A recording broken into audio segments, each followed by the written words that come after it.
Hello, everyone, and welcome to another episode of the Security Repo podcast. We have a very special episode for you all today. If you've been listening for a while, you'll know we have all kinds of guests come on the show. Experts in social engineering, physical security, cryptography, API security, application security. But we've never had a guest on the show quite like who we have today. Vangelis Stykas is a CTO at Atropos. But we're not here to talk to him about his role there. We're here to talk to him about his incredible research he's done in compromising command and control servers. Vangelis has been targeting these servers because they're owned by malicious hackers. Essentially, he has been hacking the hackers. We're here to talk to him about exactly how he's done that, how vulnerable these servers are, and also, is doing this legal? All of that and more coming up, so make sure you stay tuned. Without further ado, let's dive into the episode with Vangelis Stykas, CTO at Atropos. Vangelis, welcome and thanks so much for joining us on the show. I'm happy that I'm here. I'm a long-time listener, so I'm happy that I can join. We first met in Cyprus, of all places, and then Berlin. And I've been a follower of yours. Your talks are incredible, and you've done some pretty amazing stuff, particularly at DevCon and other areas. And one of the talks that you gave and some of the research that you have done is about compromising C2 servers.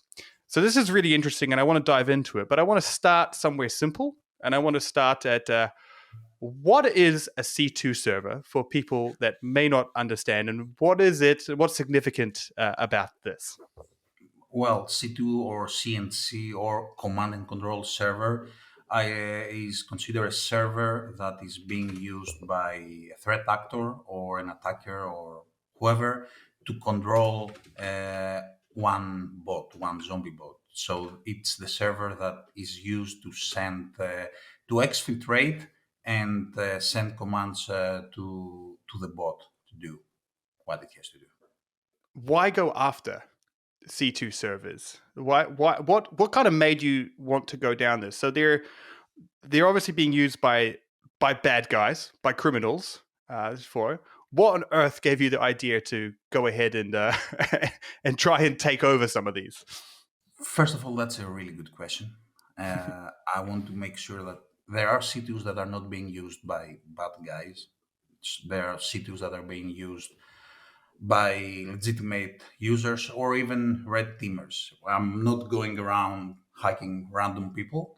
Mhm. We It all started a year and a half ago when I started joining and looking at tweets by a lot of DFIR people and seeing that the most of their C2s are web applications. When I see a web application or an API, I really want to see if it is secure. And it was not, I did not expect that it was that bad. But as you can see in my DEFCON talk or in a couple of more talks that I did or I'm going to do, most of the vulnerabilities that were found in those C2s were like really low hanging fruit. So Yeah. this, I'd like to understand a little bit more, just as we're understanding the topic. Like, how do these C2 servers pop up? Like, what is this just a normal like Nginx out there, or Yes, what do you mean by it's server? Like, normal. is it a device? Just let's dig in just a little bit clearer for people that might not be familiar with this topic out there. It's a web application. That's what it is usually. So what I look at, there are also C2 servers like Sliver or Metasploit or other C2s which are not web applications. This is not what I'm after because I'm a simpleton. I don't really understand complex stuff. I just like attacking low-hanging fruits and getting all of them easily. Most of them are PHP or Python scripts, and the quality of the scripts is really bad. I'm gonna say really bad, if not the worst quality possible. And how you find them is you see a lot of malware connecting to them. There are, I think, 10 or 12 different portals that have malware. So it's C2 VeriBug, it's AnyRun. There are a lot of other websites that I should have listed, but I don't remember them. And a lot of good people that analyze them and send the C2s either on a tweet, and then you just follow the tweet and you take a look at them. What I did is I did some kind of automation. I'm gonna say that it was a really simple Python script that was connecting to Twitter. Back when Twitter was Twitter and not X, so I was able to, I don't know, I was allowed by Space Karen to parse the tweets.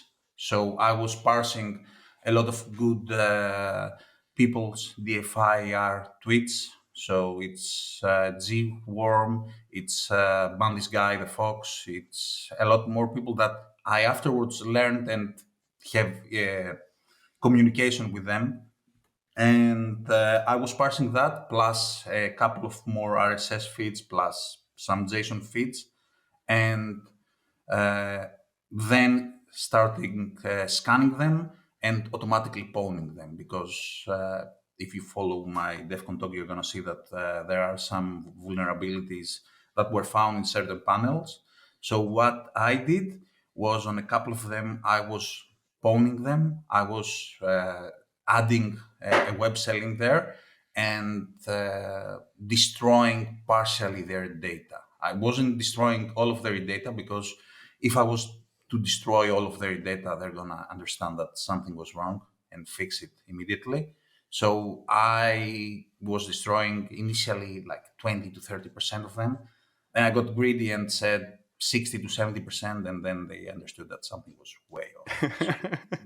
So they You're fixed using that their own. vulnerability, although there are some more vulnerabilities that are being actively exploited by a lot of people right now.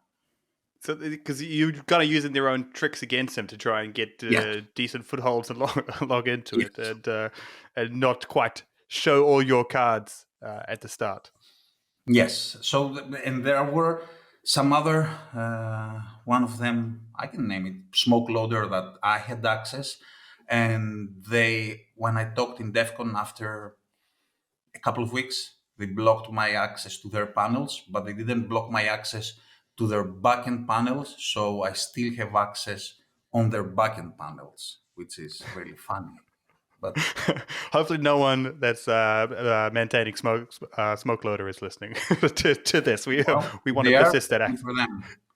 And the good thing is also that after the DEFCON talk, I had a lot of LEAs reach out to me for extra info, and there are active prosecutions and active going after people who are not in Russia, obviously. So Yeah. there are going to be some kind of arrests, or there already some kind of arrests. So how I'm just curious, how widespread is this? Like malware, obviously, it's there, it's everywhere. But how much, just as a guess, what percentage would you say of all the malware out there is connecting back home to a C2 server? All of it is connected to a C2 server. If the question is how many of them, what percentage of the malware is connected, all of it is connected to C2. Because if it is not, if it doesn't have a way to call home, what would it do? The the question that is more intriguing is how much of them can be pawned or is already pawned, and that is unfortunately not as high as we would want, but it's 30 to 40%. They use either nulled or already pawned panels. It, yeah, you mentioned to that point. You mentioned some things in the DevCon talk that I think it was smoke loader was around about 26% of C2 Now that servers. that percentage is quite tricky and quite varying, because right now smoke loader is not that big of a thing. Medusa has jumped in. What else? Those are, the whole industry is ever moving and ever changing, and there are a lot of people behind it that change. They rebrand their panels. It's quite an interesting industry if you want to follow. What's what I'm kind of thinking about here is when we think of I'm thinking about this as kind of like almost like a dependency and how I think about security from web apps in the sense that you've got a dependency that's vulnerable to something. So let's say Smoke Loader or Amadeus or some other server that's vulnerable. Are these people, are they running kind of vulnerable versions of No. this C2 server, or is the total thing that you're finding is it just you're totally vulnerable? There are a variety of things that you can find. The most funny is you usually find the backup.zip there that has their username and password, and you just log in. That's the most ridiculous one. So there is a backup.zip, you download it, they have no password in there. There's their username and password. You connect to their DB and do whatever you want. But other than that, the second thing is you get the zip file, you acquire somehow the source code, and then you start doing some source code review for their really bad code. There is a game that we're going to play on Disobey in Finland in a couple of weeks. I don't know when this is going to be live, so it might be already the game already published. It's going to be, is this a CTF or C2? Because I have seen system commands in PHP being parsed from get request with nothing else. So that's instant RCE. There are a lot of things. So once you have a vulnerability for that panel, let's say Amadeus, you keep it for yourself and you try to use it, to exploit it, and share it with certain people on CTI who are really good people, and we help each other. I'm not a member of the CTI. I'm a web application tester. I like doing stuff as web apps and APIs. I don't understand what CTI people do and how they find stuff. But when I share that, it's in good hands and they try to use it to get more info for the threat actor. So I want to go back to something you said earlier that you're using basically a Python script. But I'd love to understand your tool chain. Like, what is the how are you going after these? Like, is it just open a terminal, running your script, and pointing at a target? Is it that simple of an attack? So there was a joke on my DEFCON talk, which was not actually a joke. 90% of it was me just running dir search with the default word list. Now it's extra. I'm getting really better, so I'm running FFUF with a bigger word list, and more often than not, so 50 or 60% of the panels will give you something like their backup of their source code, their SQL files, something that will get you from there. So if that didn't work, then I would run an API, an any run, which is a really nice, what's the word? I forgot the word. So a really nice way to run the executable and get the connections and then read those connections and try to proxy them through my burp and to understand where is a potential vulnerability in there. Sandbox. The word that I was uh, looking for was sandbox. As you understand, I'm an API guy, I'm a web app guy. I don't really understand what all the reversers are doing. I totally respect it. I'm a simpleton. I don't know what they're doing. I love you keep saying you're a simpleton, and I I am. know you. Yeah, no, but you don't know how insulting that is to me. I've heard you talk. I know how much you know. What does that make me? But don't I'm answer like, that. That's a rhetorical question. I have I have talked with people. I have good friends who are reverse engineers of both firmware and applications. They do stuff that make my brain hurt. I'm like just plus oneing stuff. I'm finding really low hanging fruits and then make it do the max damage so that I'm happy. But I love your approach to this, and like you're talking about how you're a simpleton. But you know, if it works, why do something more complicated? Why run a very complicated chain of commands to try and attack into something, to try and elevate privileges when you could just go and look for a backup.zip? The Like thing is, that's more smart, in my opinion. The thing is that all of the reverse engineers were looking at the executable because one, this is what they do, this is what they understand, this is what they are good at. I'm not good at that, so I said, let's look at the C2. The whole issue with command and control is it's highly opportunistic, so it's not something that will be there forever. So you have to be as quick as possible and as automated as possible so that you can have at least a view of what this two was during it was uh, during its uptime. Because once it's reported, you have like 5 to 6 hours uh, be- before Google or Microsoft marks it as malicious, and then another day or so before the threat actor takes it down. So you have to be as quick as possible to try to identify it, find the vulnerability, and find a way to exploit it. Well, that's really interesting because they must just spin up, perform their tasks as quickly as They possible, have spin automated. down. So I have some, not all, of their setup scripts, and they all those threat actors. There is a pyramid of users. So the base staff are the developers. They are who do the malware research, the malware development, and the C2 development. The middle part of the pyramid are the resellers, are the people who make all the money. And on the top of the pyramids are the users that are being are buying this stuff and installing it and trying to make money of it. Uh, the top of the pyramid are not the sharpest pencil, so they need they need automated scripts to have. And once you get that script, you get to have a better understanding of how easy it is for them just to buy some VPS, download it, run it, and off it goes.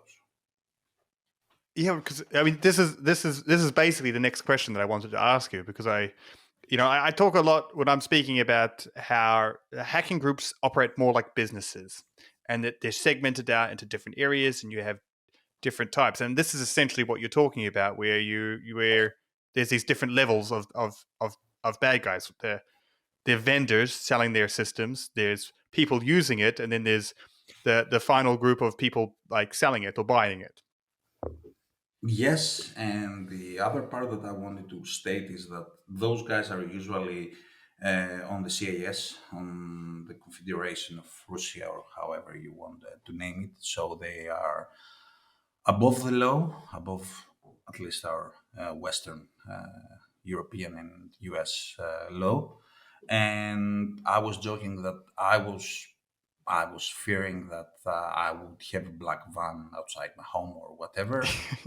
This was not the attack that happened to me. So a couple of months after the my DEFCON talk, I started having a lot of notifications from Google that saying, "Well, nation state actors are after your email," which yeah, it's not the best thing to see. And then my iPhone started because I'm running on lockdown mode. Obviously, starting having lockdown mode killed that. Nothing has happened this in the 10 years that I'm using iPhone and Google. So they're not after me with black vans, they're after me with 0 days. But yeah, it's part of the thing that it's funny when it's not. I don't know. It's funny until you end up in a black van. Yeah, it's fun. It's way funnier than like they can read my emails. I hope that they don't, but if they read my emails, I'm okay. I'm way more okay than me ending in a black van. I mean, If that someone could, brings up a good point. So when we think we're being attacked, there's measures we want to take and defend ourselves. You set up web application server, you're gonna run it for a while in general. This sounds the exact opposite. Like, hey, this one didn't work. Kill that one, start a new one. We're gonna do it in 24 hours anyway. Yes. So I guess that's the question inside of that is like the impact you're making. Is it just like how far down do you go? Are you chasing these people? Are you reporting them to LEA, law enforcement, or I'm gonna be pragmatic. The people who are doing DFIR do a lot more impact than me, because the people who are doing DFIR are actively reporting them, actively chasing them. They're finding, they're doing God's work. I'm not a religious guy, but they're doing what everyone should do. I'm not a DFIR guy. What I can do is I can find the vulnerability and help the DFIR guys to find more things in there. But what the the best thing that you could do is report them to Google, have an active channel with Google, and Google, as long as it marks on Chrome that this is a malicious website, I think like 9 out of 10 people will understand and will not put anything in there, will not download from there. On the servers, the C2 servers that you compromised, do you know, have you tried, are the same 0 days still working? Are they all patched? Have you found new 0 days? What's the kind of current situation on the state of C2 server security? On my DEFCON talk, there was one C2 that was traced back to a company, which was in China. And I said, well, I didn't say that you have a vulnerability in your command and control server. I said, well, you have a command and control server that is connecting to some Android malware. Why the heck do you have that? And the guys were like, you're not in China, you cannot do us anything. So like, okay, that's not an answer that I would expect. But yeah, other than that, no, I'm not going to disclose any vulnerabilities to the C2 servers. Although, fun fact, a lot of them have bug bounties and they pay, unfortunately, better than web application No. in this Wow, pay. really? Oh, Yeah, God. the smoke loader pays like, I think, 50K for an RCE and Oh. 25K for an SQLE, which is, I think PayPal is paying that much of money. I would never sell them the vulnerability, and I would never tell them that there is a vulnerability because I'm actively exploiting them. Wow. Okay. That's unbelievable. This is kind of the current situation that we're at. This is why everything's kind of, when you look underneath the hood. Well, Yeah. if you want to be again pragmatic, I love the word pragmatic because it's great. They have a lot of money and they want to continue making that money. So if by spending some money they make more money, business wise, it's good for them. Yeah. And yeah, I mean, I was looking at some people recently that were arrested in Dubai, and basically they were discovered because their lifestyle was so flashy Yeah, that people started to go, okay, we're like, what does this person do? Doesn't make any sense. And I have the feeling I'm not basing that on facts that most of the people on the pyramid, on the lower pyramid, so the vendors and the developers are in Russia. mm, There's not an easy way to touch them. yes, yeah, and yeah, that is. I mean, this is where the industry is thriving at the moment. These places, Yeah. surprisingly, like North Korea, like Russia, like China. This is where the threat There actors is a are. North Korea malware, yeah. I'm briefly interrupting this episode to talk about the Security Repo's sponsor, GitGuardian. GitGuardian is a code security platform that specializes in detecting secrets in your development workflows and also in your code repositories. Not only can GitGuardian bring to the surface all of those leaked secrets from way back in the history in your projects, but it can also let you know when systems have been breached by using their brand new Honey Token module. Honey tokens are fake credentials that you can put in your environments and also in your third-party tools to know when they've been compromised. GitGuardian is free for all teams with less than 25 developers. You can sign up today at gitguardian.com. All right, back to the episode. Yeah. So I want to jump to the legal side of this. Obviously, if you're getting attacked, you have every right to defend yourself. But we've seen in the last year, ransomware gangs at least start turning in people for like, hey, they didn't comply and they didn't disclose fast enough. So, hey, we were trying to legally get them in trouble. Have you seen any pushback that way of like, hey, someone's hacking us and you're getting reported? So the first answer is what the actual question is what I'm doing legal? The quick answer is no. I cannot really answer. It's like most of the countries will consider what I'm doing illegal. In Greece, there is a really gray area that you could do that if you don't touch anyone else's computer, and as long as the person who is attacked is not after you legally, which is, it would be really funny if someone from Russia comes and says, well, you hacked my server, I need you to go to jail, because Yeah. he would have to be in Greece, and that's, I think that a lot of people will be waiting for him once he does that. Yeah, yeah. But I mean, it feels like the cards are stacked against you. You know, you're saying that Yeah. these guys are doing illegal things. They pay better for bug bounties, so they have, arguably some good security. They're doing illegal stuff and they can't be touched. But if you try and shut them down and prevent them from doing their criminal activity, what you're doing is illegal. So the whole situation just, it feels like a joke, and as you say, right, you're not going to end up going to jail tomorrow, because for someone to prosecute you, they would have to admit to doing wrong, but it still would put people off. Like, the risk of it still feels like there's risk in trying to go down this path. So the sad part in here is that let's talk for the UK. If I was in the UK, I would be breaking the CMA and I would have to go to jail from what I just said that I did. I think that's also the Wow. case in the States. I don't know if it would be enforced, but it's illegal what I'm doing. Not highly, but illegal per se. So yeah, the life is not nice. The deck is stacked, as you said, against us, and they have a lot of immunity, all the immunity in the world. The only thing that they are rigorously following is they never do anything inside Russia. So all the malwares, every C2, 99% minus the North Korean ones.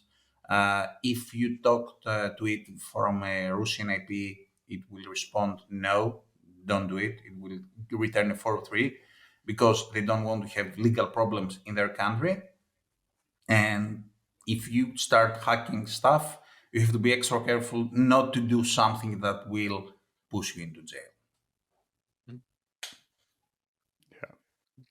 Yeah, I remember seeing there was a Black Hat, I think it was 2 years ago. One of the leaders of cyber defense in Ukraine was there, and he showed examples of malware, and there was if statements in there that's basically said, if IP Yeah, address equals Russia or Belarus, ignore. If not, go for it.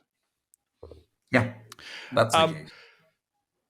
I mean, moving on, like what's next? Are you continuing? I know that you're normally an API security. You're also the CTO of a cyber firm at the moment now. I'm the CTO of Atropos. It's a company we started with a really close friend. So I'm a CTO slash co-founder of a company that is specialized on web application and API security. And we're doing penetration testing plus some AI security stuff that will be announced. And that's all my shameless plug. I'm not going to say anything else about it. What's Well, next? So talk-wise, I don't know if I think I would have already talked on disobey.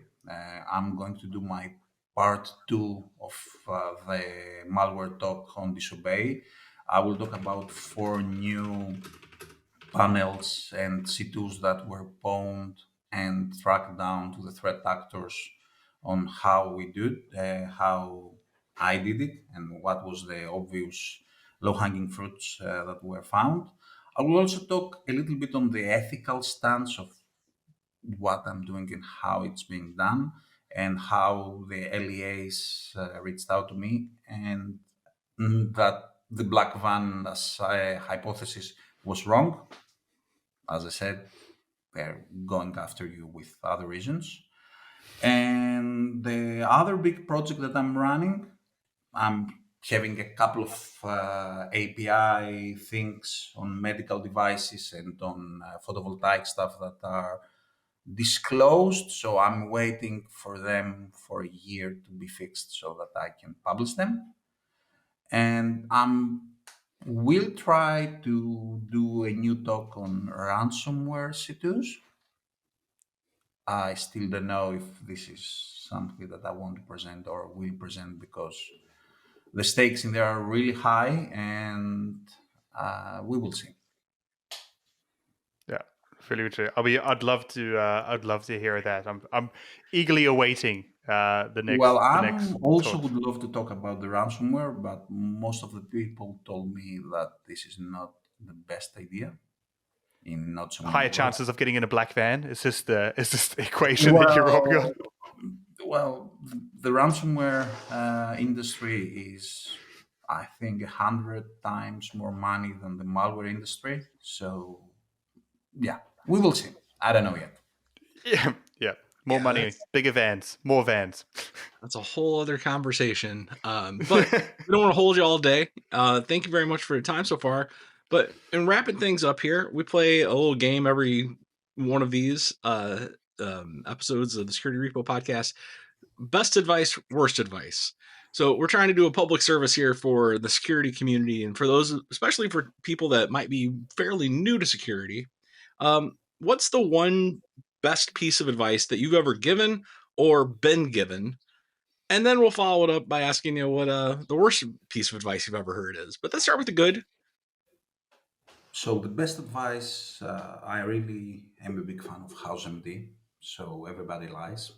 Don't trust anything. If you're a developer, never trust your inputs. If you are a user, never trust the sender of the email that it is who he says it is, and definitely don't click on the link that says click here to do something. That is As really good for advice. my worst advice, I'm gonna say don't listen to anyone to tell you that you should be afraid of the internet. The internet is where we live right now. So live in the internet. Try to follow the best advices. Try to be as vigilant as possible, but live. Have your IoT devices. Don't like. I really dislike the people who say, "Yeah, don't have your IoT because it's getting hacked." Yeah, most of us, if not all of us, will get hacked at some point. Try to be security aware and do your best, but yeah, don't be afraid of doing stuff that makes you feel good, even on in the internet. Yep. Don't be afraid. Be afraid of everything. That's terrible advice. I really Yeah, resonate with that. Yeah. Yeah. be vigilant, don't be afraid. Yep. That's the good advice. Thank you so much for coming on and sharing it with you. And I'll be eagerly awaiting your new research. Before we go, I know you're pretty active in the community. I know that at least you were active on Twitter. Where can people best follow you? Are there conferences coming up that you're going to be talking at? Is there places people can follow you and find out more about your research? Okay, so you can find me on Vangelis Stykas on Twitter, X, whatever it's named right now. I think I have Blue Sky with the same thing. I'm on LinkedIn, but yeah, I don't have me on LinkedIn. I'm not like actively posting.